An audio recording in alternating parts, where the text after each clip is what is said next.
ओम नमो भगवते वासुदेवाय. सार्थ सुबोध ज्ञानेश्वरी. लेखन व वाचन सौ मनीषा भास्कर अभ्यंकर, महाराष्ट्र, मिरज 416410. अध्याय 11. विश्वरूप दर्शन योग. अर्जुनाच्या प्रश्नाला भगवंतांचं उत्तर, भाग पहिला. ओव्या आहेत 451 ते 458 आणि गीतेचा श्लोक आहे 32.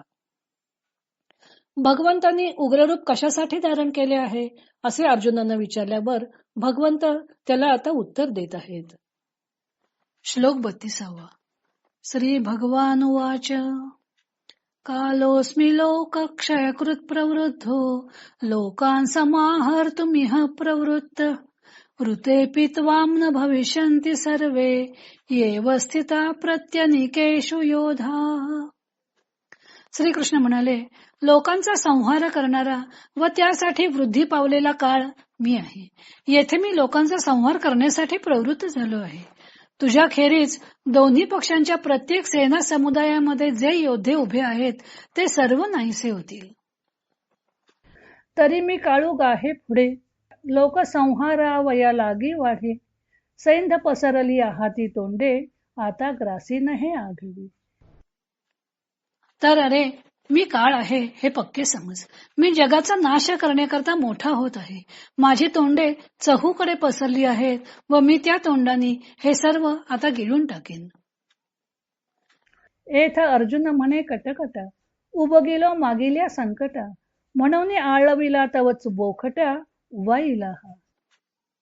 असं ऐकून अर्जुन म्हणाला, हाय हाय, हे सर्व सैन्याचे सैन्य या विश्वरूपाच्या उग्र तोंडात जात आहे. अशा या पहिल्या संकटाने मी त्रासलो म्हणून श्रीकृष्णाची प्रार्थना केली. त्यावर तो हा श्रीकृष्ण परमात्मा अनिष्ट रूपाने प्रकट झाला. देवीची कठीण बोले आस तुटी, अर्जुन होईल हिंपुटी, म्हणून सवेची म्हणे किरीटी, परी आन एक असे.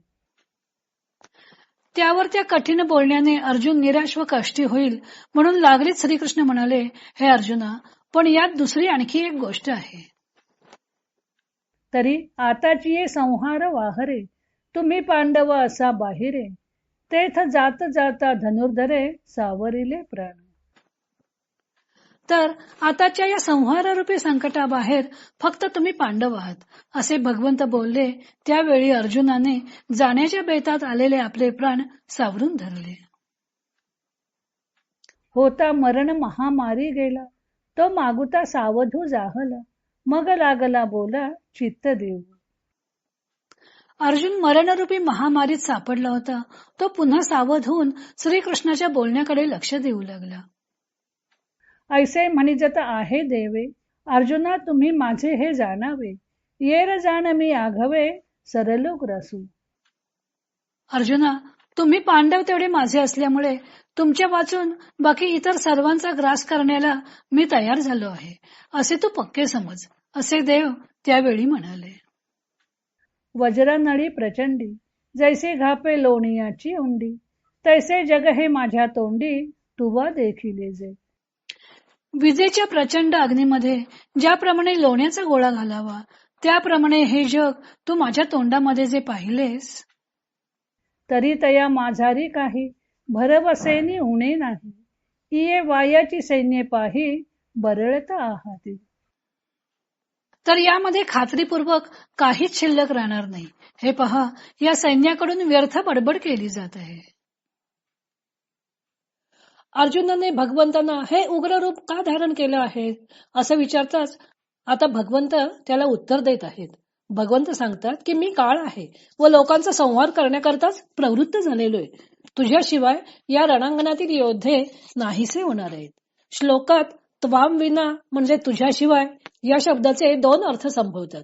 एक म्हणजे अर्जुना शिवाय म्हणजेच पांडवांच्या शिवाय बाकीच्या सर्व योद्ध्यांचा विश्वरूप ग्रास करणार आहे. तोच अर्थ ज्ञानदेवानेही आपल्या टीकेत स्वीकारलेला आहे. याचा दुसरा अर्थ संभवतो की तुझ्याशिवाय म्हणजे तू जरी हातातील शस्त्र टाकून दिले असलेस तरीही हे सर्व योद्धे विश्वरूपाच्या मुखात जाणारच आहेत. अर्जुनाने जरी युद्ध करण्याचे नाकारले तरीही हा प्रवृद्ध झालेला काळ अर्जुनाशिवायही या सर्वांचा ग्रास करू शकतो. पुढच्या श्लोकात भगवंत म्हणत आहेत की तेव्हा तू उठ आणि यश प्राप्त कर. मी हे योद्धे मारलेलेच आहेत, तू फक्त निमित्त मात्र हो. या पुढच्या श्लोकावरून अर्जुनाने मारले नाही तरीही हे सर्व योद्धे नाश पावणार आहेत, हा त्वाम विना या पदाचा अर्थ अधिक सुसंगत वाटतो. ज्ञानदेवानी यावर टीका करताना श्लोकाच्या प्रथमार्धाचा अर्थ एका ओवीत सांगून टाकला की मी प्रत्यक्ष काळ आहे आणि लोकांचा संहार करण्यासाठीच हे उग्र रूप धारण केलेले. ही जी जिकडे तिकडे पसरलेली मुखे दिसतात ना, त्या सर्व मुखांनी मी या सगळ्यांचा ग्रास करणार आहे, असा एका ओवीत अर्थ सांगितल्यावर ज्ञानदेव अर्जुनाच्या मनातील भावनांचं चित्रण करतात.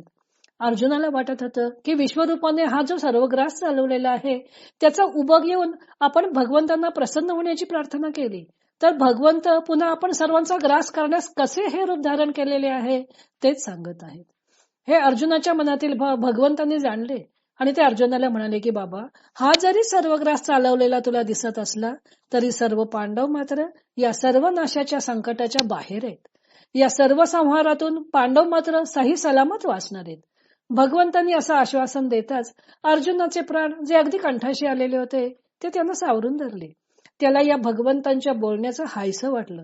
एवढा वेळ जी त्याला भीती वाटत होती त्यातून तो जरा बाहेर आला आणि भगवंतांचं वचन लक्षपूर्वक ऐकू लागला. भगवंत त्याला पुन्हा आश्वासन देत आहेत की हे प्रचंड उग्र रूप जरी नरसंहारासाठी धारण केलेलं असलं तरी या रूपाची पांडवांना भीती नाही, परंतु बाकी सर्व मात्र या वडवानळात जळून भस्म होणार आहेत. कोणीही वाचणार नाही. अग्नीत लोण्याचा गोळा टाकावा त्याप्रमाणे हे सर्व क्षणार्धात नाश पावणार आहे. पुढे ज्ञानदेवाने सैन्य करीत असलेल्या वल्गना कशा व्यर्थ आहेत त्याचे चित्रण केलेले आहे. तो भाग आपण उद्या पाहू.